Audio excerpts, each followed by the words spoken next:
Railway ಸಿಬ್ಬಂದಿಗಳು, ಚಾಲಕರು, ಸಹೋದ್ಯೋಗಿಯ ನಷ್ಟಕ್ಕೆ ಶೋಕ ವ್ಯಕ್ತಪಡಿಸಿ ಅಂತ್ಯಕ್ರಿಯೆಯಲ್ಲಿ ಭಾಗಿಯಾದ ಹಿನ್ನೆಲೆಯಲ್ಲಿ ಮುಂಬೈ ರೈಲು ನಿಲ್ದಾಣದಲ್ಲಿ ಚಾಲಕರಿಲ್ಲದೆ 147 ರೈಲುಗಳು ಸಂಚಾರ ಸ್ಥಗಿತಗೊಂಡವು.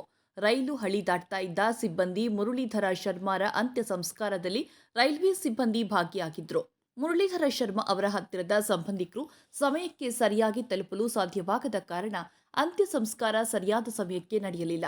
ಹೀಗಾಗಿ ರೈಲು ಸಂಚಾರವನ್ನ ಅನಿವಾರ್ಯವಾಗಿ ರದ್ದು ಮಾಡಬೇಕಾಯಿತು ಎಂದು ಮುಂಬೈ ರೈಲ್ವೆ ಅಧಿಕಾರಿಗಳು ಹೇಳಿದ್ದಾರೆ. ಸೆಂಟ್ರಲ್ ರೈಲ್ವೆ ಮಜ್ದೂರ್ ಸಂಘ ನೌಕರರ ಒಕ್ಕೂಟದ ಪ್ರಕಾರ ಮೃತ ರೈಲು ಚಾಲಕ ಶರ್ಮಾ ಅವರು ಕರ್ತವ್ಯದಲ್ಲಿರುವಾಗಲೇ ಕೆಂಪು ಸಿಗ್ನಲ್ ಜಂಪ್ ಮಾಡಿದ ಪ್ರಕರಣಕ್ಕೆ ಸಂಬಂಧಿಸಿದಂತೆ ತನಿಖೆಯಲ್ಲಿದ್ದಾರೆ.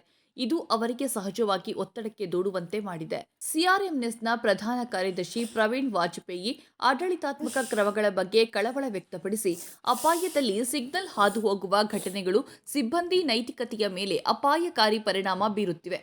ದಂಡನೆಗೆ ಮುನ್ನ ಅವರು ನೀಡಿದ ಕೊಡುಗೆಯ ಅಂಶಗಳನ್ನು ಪರಿಗಣಿಸುವ ನಿಬಂಧನೆಗಳನ್ನು ಸ್ಥಾಪಿಸಲಾಗಿದ್ದರೂ ಅವುಗಳನ್ನು ಇನ್ನೂ ಅನುಸರಿಸಲಾಗಿಲ್ಲ.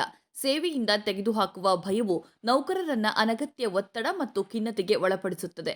ಸ್ಪಾಡ್ ವಿಚಾರಣೆಯನ್ನ ಮಾನವೀಯ ದೃಷ್ಟಿಕೋನದಿಂದ ಮಾಡಬೇಕು, ಏಕೆಂದರೆ ಇದು ತಪ್ಪು, ಅಪರಾಧವಲ್ಲ ಎಂದಿದ್ದಾರೆ. ಕರ್ತವ್ಯದಲ್ಲಿದ್ದ ಮುರಳೀಧರ ಶರ್ಮಾ ಅವರು ಹಳ್ಳಿ ದಾಟುತ್ತಿದ್ದಾಗ ಲೋಕಲ್ ರೈಲಿಗೆ ಸಿಲುಕಿ ಮೃತಪಟ್ಟಿದ್ದರು.